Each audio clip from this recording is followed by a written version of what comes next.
Camden National Bank is celebrating 150 years of supporting the communities of Maine and New Hampshire, and it's all thanks to you. From one location in Camden to 72 banking centers today, our journey has only been possible because of your trust and loyalty. One thing that remains constant is our commitment to giving back, from supporting local businesses at Autumn Gold in Ellsworth, sponsoring the Seaside series in Stonington, to helping the elderly at Acadia Senior College. We're grateful to have this vibrant community be part of our story. And thank you to our partners, Downeast Famous, that's celebrating the people who make this region so special. Here's to the next 150 years together. Welcome to the Downeast Famous podcast. I'm your host, April Shaw-Beaudoin, and I am joined by my co-host, Jenna Young, a hospitality entrepreneur here in Bar Harbor, and we are talking to Michael Boland today. And if you are a local here on MDI, Michael really needs no introduction at all, but for people listening who do not live on MDI and are not familiar with Michael, he is a hospitality entrepreneur, he is a restaurateur, and he has the amazing Havana restaurant, which was a semifinalist for the James Beard Award earlier this year.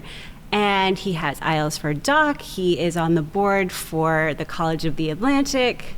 What else am I missing, Michael? A few other restaurants. And I should clarify, I and a partner bought the Isles for Dock, and we still are very much a partnership, and that's true of some of the other restaurants, including Copita, which is in Northeast Harbor, and Choco-Latte, which is a cafe that's open year-round in Bar Harbor, and several others. Amazing. We are so excited to chat with you. And I think we would really like to start from the beginning. We want to know the origin story. How did you land in Bar Harbor? I know you're from Philadelphia, correct? Yes, I was fortunate to spend a 2-week field biology trip. I wanted to be a biologist and spent 2 weeks in Maine a long time ago, 88 maybe, 89. And we spent part of that time in Acadia, and I quickly realized that this was significantly better than the Jersey Shore. Nothing against the Jersey Shore, it's got its attributes, but for me, it was fantastic, and we, meaning a group of us, I went back to Philadelphia and somehow convinced Pied Piper like 9 of my friends to go back to Bar Harbor the following summer, and that's it. And that's it. I never left. Well, not for the summers anyway. That's right, because you do spend some time in Latin America in the winters. We used to spend more. My wife and I have 2 daughters, and their growing up made that more difficult. But for a long time, while they were younger, we brought them to Mexico with us. We've spent winters in Brazil for about 2 or 3 months each winter when things are slower here, and we got to explore. When you first walked in, we were discussing all of the different aspects of your career and the many decades. I was fortunate to work for you 20 years ago. I think you hired me when I was young. I had the opportunity to work at Havana and learn a lot from you. How do you describe your leadership style now that you are doing so many different things spread across the entire state? I'd like to think that I am better at it than I was 20 years ago. I might have had some things to impart then. Hopefully I have more now. And I learned from my employees. I'd like to think that's one of the traits of being a good leader is, always to have an open mind. I always use the example of when I'm at the host stand at Havana, for instance, and mostly my time is spent in the front, that, we'll have a new host that comes in and they're 18 years old. And I've been doing this 27 seasons at Havana, and they'll say, well, why don't we put those 2 tables together for 6? And I'll say, well, we don't put those 2 tables together for 6. And they'll say, well, why not? And I'll say, I don't know. Let's try that. And I'd like to think that I'm open to those kind of things, and that's how we learn. And you get those fresh ideas, right? You always have those open eyes. So I'd like to think that. Certainly delegating and not trying to control every aspect of a business, particularly one that is, as you well know, ridiculously complicated as a restaurant. There are so many moving parts, right? Not that lodging is less difficult, but there are less moving parts, right? It's Yeah. and you know that as well and we have a bit of lodging as well, but nowhere near the amount of restaurants that we have. There's just everything can go wrong all at the same time, and with lodging, there's just a little bit less that goes wrong. Absolutely. Somehow we signed up for this restaurant world and in a seasonal town on top of that, which has its own complications and its own opportunities. What would you say to someone who wants to start a business in a small town, especially here in Maine? This aspect of it has become more and more difficult, of course, with rising values of real estate, but buying the real estate as soon as you possibly can really does make the most sense. Again, it's hard. Just getting open is financially difficult, but really in the long term, that's really what is going to be that great investment. Your investment in your people and your place and your business itself and your brand, of course, but really the real estate. But if that's not possible, really making sure that you're thinking ahead, because all of a sudden you're in it and it's 4 years down the line. You're like, wow, my lease is up this year. So really thinking ahead and thinking long term, not just about what your logo is going to look like or what your name's going to be, which are important, but really how, if things go right, how you're going to grow that business and protect the investment that you've made, your time, your talent, and your treasure. That's probably the most important, I think. And of course, all the other things that are always in the books, thinking about the location, looking at the street appeal, the facility itself, making sure that it makes sense and that you have the resources to be able to renovate it if it needs renovating. Restaurants in particular are really, really capital intensive. You've got all these codes in the bathrooms and the exhaust system, the life safety. It's a tough business. Yeah, I have a question I've wanted to ask you for a long time, and here we are. Here we are on a podcast I can ask you. But you have started and also purchased and also preserved many different businesses, and we can get into more of that as we go. My question for you is, how do you decide what gets the green light from Michael Boland or when it's time to part ways with something? I've got a very thorough process where I have a very strict grid for No, not at all. It is an absolutely nonsensical, emotional thing. Wow. Not always. There are certainly times when I really do measure it. For instance, me getting back involved in the Criterion this year. When the past nonprofit over the last several years started to have financial difficulties, I was in conversations with him about what I could do to help, and I spoke with my wife, and she said, no, because it's been a long haul. And that's actually exactly why I did get back involved. I didn't spend the last literally 25 years of my life. Myself and two friends bought the Criterion Theater back in 2000 as a for-profit. It was anything but. We lost our shirts, but we had a great time.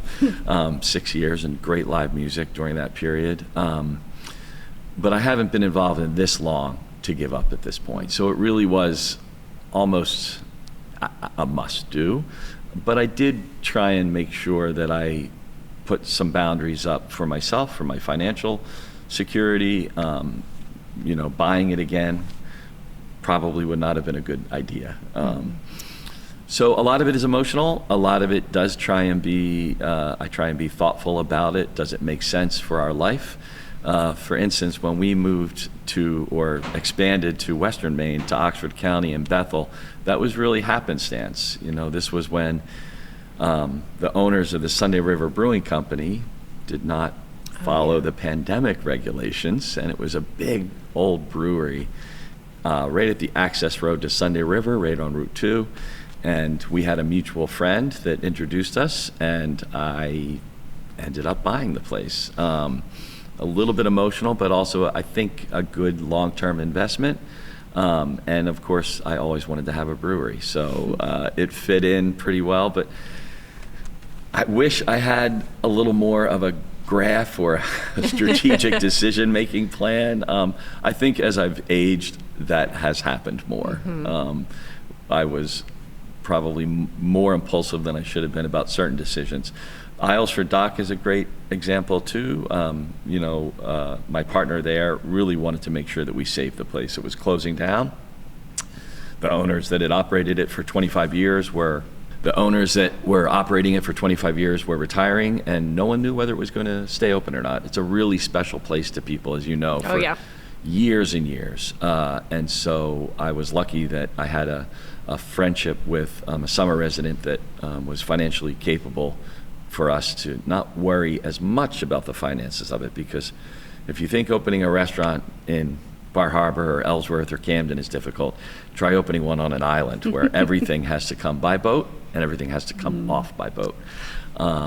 So that was happenstance, but also partially purposeful and thoughtful. We really did a lot of planning about it. Did it make sense? What aspect made sense? Other examples over the years have not made any sense.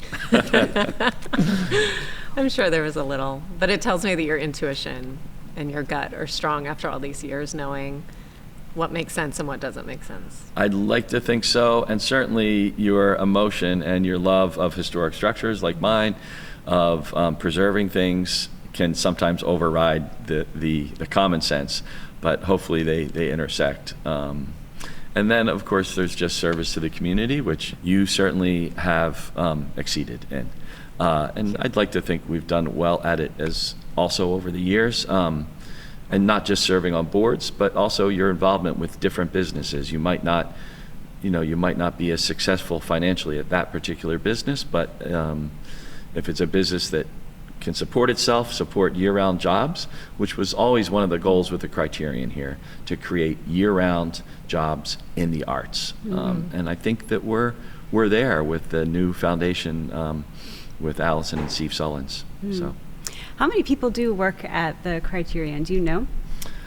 Well, part-time, there's as many as 30, but eventually I think that the plan is to have 3 or 4 or 5 full-time year-round positions. Wow. I had 2 questions as I was learning about you and preparing for this interview. It wasn't immediately clear to me if you've ever been a chef as part of all the restaurants you're in, or you're just always running the show. And I'm curious, how many employees do you have? The first question is easy. I have problems making a peanut butter sandwich, although I learned to do that. I was, how there's always an owner chef. I was an owner bartender. Okay. So I was always a bartender at the restaurants that I worked at. And when I first opened my first restaurant, which was Rupununi in 1994 or 95, and it lasted 20 years. It was in downtown Bar Harbor. I was a bartender there for the first couple of years. I was running it as well, so it was a balance, but never a chef. Okay. Lots of time in the kitchens, in particular organizing and expediting at Rupununi, pouring a lot of chowder. And with regards to the number of employees we have, of course, this is becoming more and more difficult, or tangled, I should say, with the state of Maine's new requirements on, making things better for employees, but it does make things harder. There's no two ways about it for employers, with paid family medical leave, with PTO, paid time off, because of course, for a seasonal restaurant, you might have 300 employees with all of our restaurants, but many of them are very part-time. And so the requirements for what is full-time equivalent, what is part-time, has become more and more important. And our goal, of course, is to create jobs that are well-paying year-round, as many as we can. Our goal primarily, of course, is to be profitable, but hand in hand is to service our guests and create a really strong economic engine. One of the proudest things I think that over the years that our restaurants have been able to accomplish, other than the basics, right, and servicing the guests and getting awards and this and that, has been when one of your employees buys their first home, right? That's so gratifying that they did that based on your investment, based on the operation that you ran. honestly, that is hard to do these days, with the average single-family home on the island here being over $600,000. Certainly our wages have gone up, but they haven't gone up commensurate with housing prices, which have skyrocketed.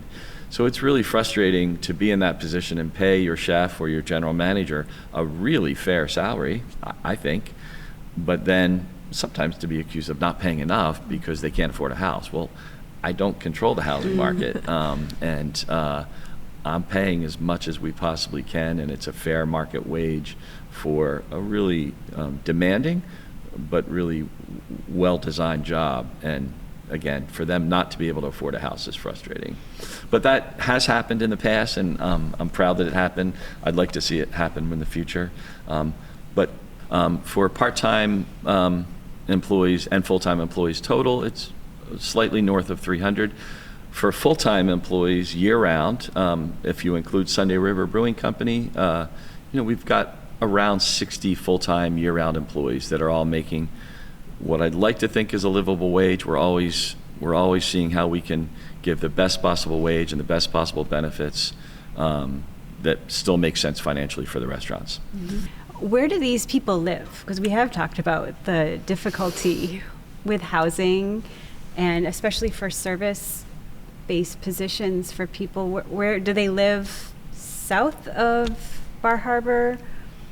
Yeah, with that knowledge about how expensive houses are on the island here, many of us, Side Street and their group of businesses and our group, have really been forced to provide our own housing. I don't mean that negatively forced, but it's the only option, because if you need a certain number of employees, you need to provide them with housing. That's nothing new. What's new is that in the 80s and 90s, kids could still band together and find a seasonal rental. You could come down from R&O, or you could come down from Philadelphia and rent a house for the summer. That doesn't happen. Part of that is because of Airbnb and weekly rentals. Why would I rent my house to a bunch of college kids for $4,000 for the summer when I can rent it for $4,000 a week? Part of it is the increase in second home ownership, whether they're renting it weekly or not. So there's a lot of factors, but what it has really required these days is for businesses to own their own housing and provide it for their employees at far below market costs. We have multiple houses, mostly in town Bar Harbor, but some just outside. We cover about half of our mortgages through rent. So we charge a really fair rent. And that's how we get our employees. We can put an ad out and get people from different national parks that are looking to move and leave Glacier National Park, where they were for the winter, and come out here for the summer. But you have to have housing. So it's a crucial aspect of the business these days. We almost, at this point, need a full-time housing manager. Yes. Wow. So, the other thing about the housing aspect is that they're not seasonal, not all of them, some are, but many of them are year-round. And, we're providing a year-round housing solution that's affordable for members of the community that are contributing, not just at the restaurant, but in the whole economy, right? At other restaurants as patrons, at the Hannaford, at the Y, et cetera, et cetera. So there's been a lot of contention in town. When you have this much tourism in a small town, there's going to be contention. There's going to be ways that people try and figure out how to wade through it and keep it balanced as much as possible. But the negativity about this seasonal housing, I think, is misplaced. Again, a lot of it that many of our restaurants and Jenna's restaurants and other restaurants are providing is year-round, and it really is meaningful to the community. So, yeah, I really appreciate that. I appreciate that you see it and you're willing to say it. A lot of people don't understand the behind the scenes that goes into it and how much we care about our communities, and that we are looking at a really big picture when we're making these decisions, for sure. Yeah. Well, the thing is that they try and make it, whoever they is, but people try and make it black and white. And we live in town. We are residents. It's not residents versus business people. Yeah. It's us, not even versus, but us trying to find a balance, meaning all of us, residents that don't have businesses, residents that do have businesses, retirees, people that have really very little connection to the tourism industry, which are few and far between, I should point out. Even the hospital is bolstered by tourism. When they're getting a huge flux of people in the summer, it's certainly challenging for them to service them and their needs, but it also helps the bottom line too. So even those folks that don't think they have too much direct relation to the tourism industry, we're all in it together, as cliche and cheesy as that sounds, and what we're battling isn't each other, or it shouldn't be. It should be, how do we find the best balance possible between welcoming visitors, protecting our community, protecting the housing that we have, making sure it's affordable, and thriving, right? So. Right. I appreciate you shining a light on all of that. That is part of what excites me about this podcast, is hearing the stories behind the stories that we so typically hear. So I so appreciate that. All very relatable, all very true. I'll vouch for it. A couple minutes ago, you mentioned briefly awards, and I want to touch on that because you've had a few major awards recently. The Restaurateur of the Year from Hospitality Maine was in 2024. And just this year, Havana was listed as a semifinalist for James Beard Outstanding Restaurant of the Year. Huge deal. And of course, all the Wine Spectator Awards, it goes on for decades. What do those accolades mean to you personally? I mean, certainly they're flattering, right? They're meaningful, and they kind of give meaning to what you've done and the work you've done, right? But they also are really meaningful to me, particularly the one that we won for James Beard, because it was most outstanding restaurant, not most outstanding restaurateur. I'm proud of what I do, and I was proud of the Restaurateur of the Year. But that really goes to show that the whole machine, theoretically, is working well. Not just the pastry chef, not the bar program, not the wine program, but the whole aspect. Because as we mentioned, it is a terribly complicated machine with so many moving parts. And to really get them all working together is a feat, for sure. And so that award in particular was really flattering. Particularly given that it was national, it wasn't regional. So there was restaurants in San Francisco, there was a restaurant in Oklahoma City, and in Charleston, South Carolina, and New York, and Chicago. And to be in that crowd was, I think I mentioned to you privately, my imposter syndrome raised its head a little bit, but my ego took over quickly after that. And but we were one of the 20 semifinalists, so very flattering. Yeah. In the entire country. Yeah. And the only seasonal business, even though Havana is open year-round for the most part, but it's a seasonal town. That's interesting. You have to have been, there were prerequisites. One is that you have had to have been around for at least 9 years. Okay. Two, that you do have to be year-round. And I called them immediately. My sister-in-law called me and said, "Congratulations." I said, "For what?" She said, "For the James Beard thing." I said, "What James Beard thing?" Oh my gosh. So that was exciting. But then I looked into it and I said, "Oh, this says year-round. We aren't really, but we're about as year-round as it gets." Close. We closed for 1 month out of 12, or just a little bit over 1 month. So I called them and checked in and made sure that that was acceptable, and they said it was. So yeah. And the thing that also is flattering, it's amongst your peers. That's how you get the nominations. It's the secret process. So you don't know that you're being nominated until you get the call.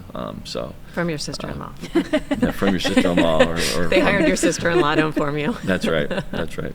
You've served as the board president for the Chamber of Commerce here in Bar Harbor, and you're on the board for the College of the Atlantic, as I mentioned earlier, and then you've had all these restaurants.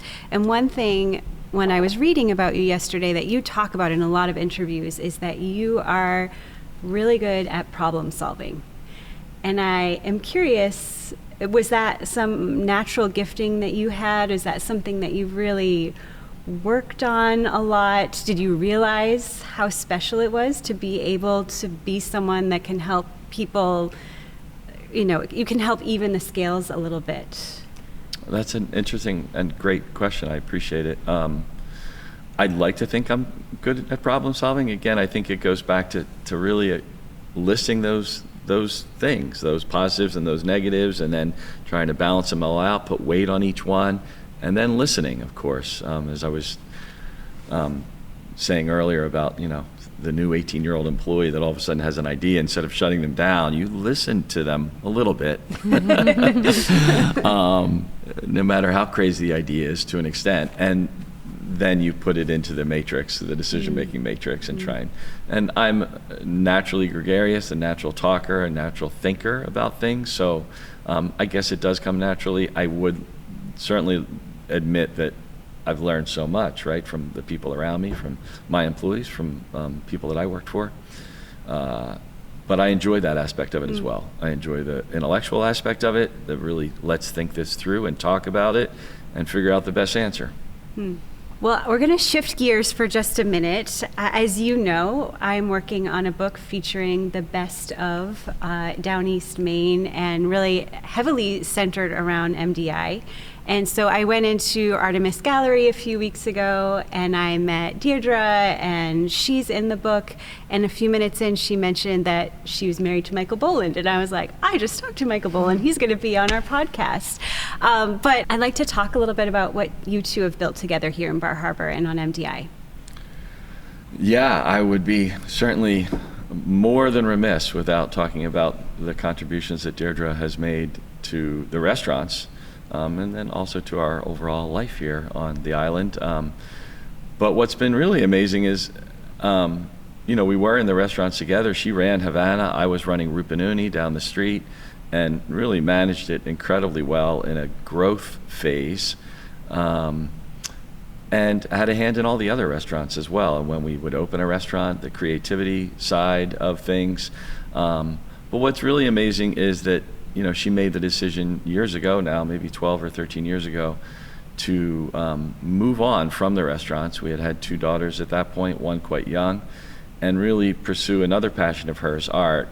She went to University of Maine at Arno for art studies, and she is an artist, but she's really a gallerist at this point, focusing and supporting other artists, and she is incredibly good at it. And it's funny how strong she's built that business and her community, because it's not in Bar Harbor, it's in Northeast Harbor.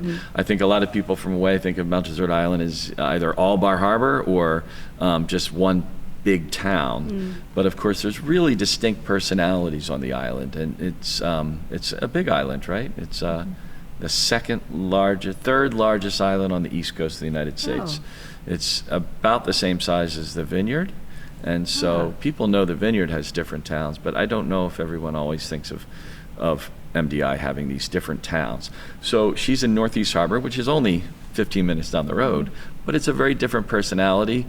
There are people there, this may sound egotistical, that have no idea who I am. I like that, but they know Diredre, and they have this great, strong relationship with Diredre, and through the gallery. She really has built these relationships up with her buyers and collectors, and then with her artists as well. And I think it really comes down to just trust, right? They know that she's speaking the truth. She really does think that this piece would work well on your wall, because there is a bit of salesmanship amongst the gallery too, right? So, but they trust her. And it's been a neat relationship as well, because the gallery really does, and her creativity and her artistic ability really ties into our restaurants, of course. So certainly she's not completely done with the restaurants, but she's so busy at the gallery. One of the areas where she really has been involved still is art at both the Islesford Dock, which is, the full name is the Islesford Dock Restaurant and Gallery. We feature a lot of art there. And then also at our restaurant in Northeast Harbor that a different partner and I have, called Copita, which is a small little restaurant, but the art there usually has a piece or two from Artemis, and that's the name of her gallery. And she told me she does a lot of Maine artists at Artemis Gallery, and I think she also had a really very cool fact that almost every single artist in her gallery sells at least one piece every summer, which is amazing. She is an incredible saleswoman. But again, I think it comes down to just being honest about the work, but she also hustles. If you've got your eye on a piece, be careful, because before you know it, later that afternoon, it's going to be on the wall of your living room. Michael, you have such a public-facing life and job. And so many people probably feel that they really know you. And I am curious if there's anything that you feel is misunderstood about you. Kind of a deeper question, but do you ever feel like people have a different perspective on you than the reality? Oh, I think we humans are all self-conscious to a degree, right? And not constantly wondering, but wondering probably more than is healthy for us, what others think of us, what we're wearing, how our hair looks, etc. I do think, certainly you're right, when you're a public-facing persona of in a restaurant business or something, you have people that have made their own impression of you, sometimes based on very, very scant details. A good example is somehow I was delusional enough to think that I should be involved in town council, and I ran for council. I'm a political creature for sure. I think about politics, I think about housing issues, I think about the economy constantly. It's just a passion, and I've always been that way, and I thought, well, if I'm spending this much time thinking about it and talking about it to my peers and my mates, I may as well run. I did not win, despite, I think, having a modest amount of respect amongst people in town and a lot of contacts, because some people thought that I was a tool of the chamber and a far-right business promoter because I had been chair of the Chamber of Commerce, and so they didn't vote for me. And some people, because I have been mostly a progressive my whole life, and have had events at my restaurants. We keep our restaurants apolitical. We never put signs out. We welcome all. That's our focus. But certainly if a progressive cause, Maine Audubon, Maine conservation voters, a Democratic politician asks me to host something, I'm going to be far more likely to do it. So people on the right thought I was too left. So I don't know if you're ever going to win analyzing that game of what people actually think of you. You need to correct it sometimes respectfully but forcefully and say, you don't know me. Right. You don't get to make that declaration about who I am politically or who I am in any way, really. But it's tough in a small town, as you know. It is, and I especially like that question because it gives you an opportunity to speak to yourself and say, you may think this or you may think that, but this is actually who I am. And that's important, and it is hard to get out in a small town. You would think it would be a lot easier, but. Yeah. So as we wrap up on our interview, I'm realizing that you have so many businesses, and we tried to touch on some of them, but we certainly didn't even hit most of them. Which of your businesses deserve a little more airtime, and what would you like to tell us about them? I love all my children equally. Yeah, of course. We opened this amazing bed and breakfast, following your lead, tried to say, we should probably investigate lodging because it seems like it's lucrative and enjoyable. So we opened a really neat Victorian bed and breakfast and restored the building completely, 1895, in Bethel, called the Elizabeth. And then, of course, we've got other restaurants in Bar Harbor and in the surrounding area, including Hulls Cove, the Chart Room, which we were fortunate enough to purchase from Jeff and Terry Needham, and they had run it so wonderfully for 30 years. And we just, kind of don't change anything that's not broken. We made small changes, but it's a great restaurant, and myself and two partners have that.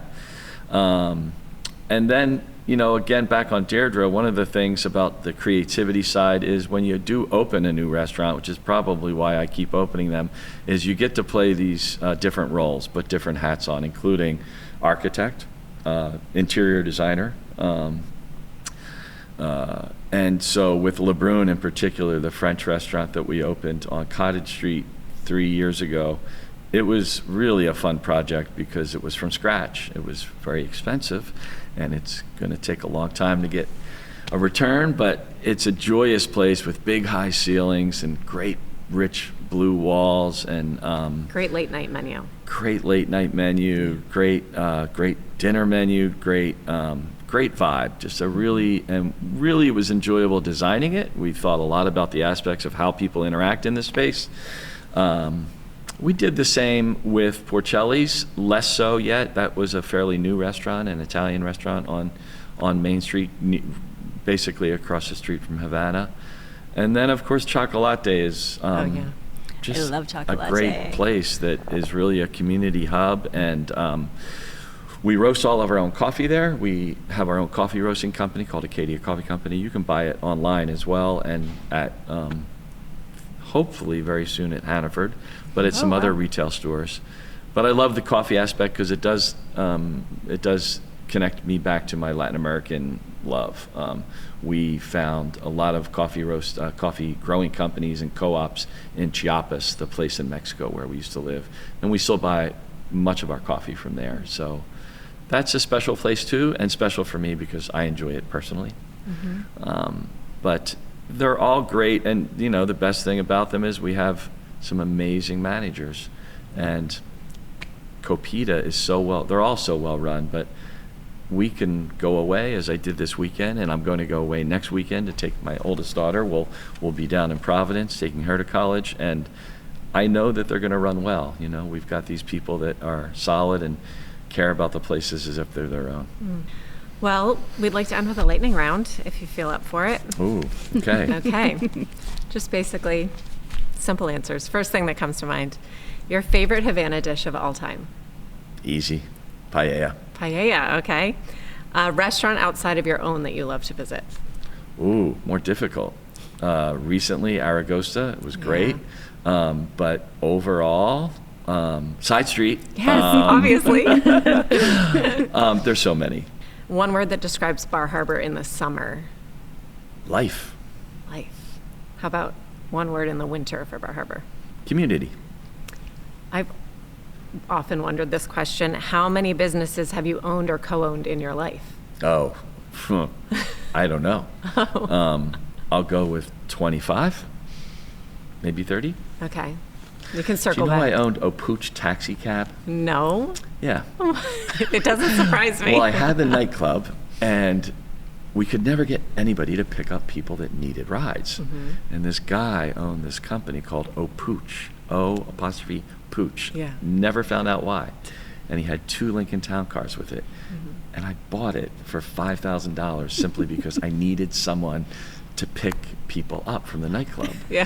And I ran it for 2 years and had to deal with the drivers, and it was horrible. Probably crazy insurance. It was horrible.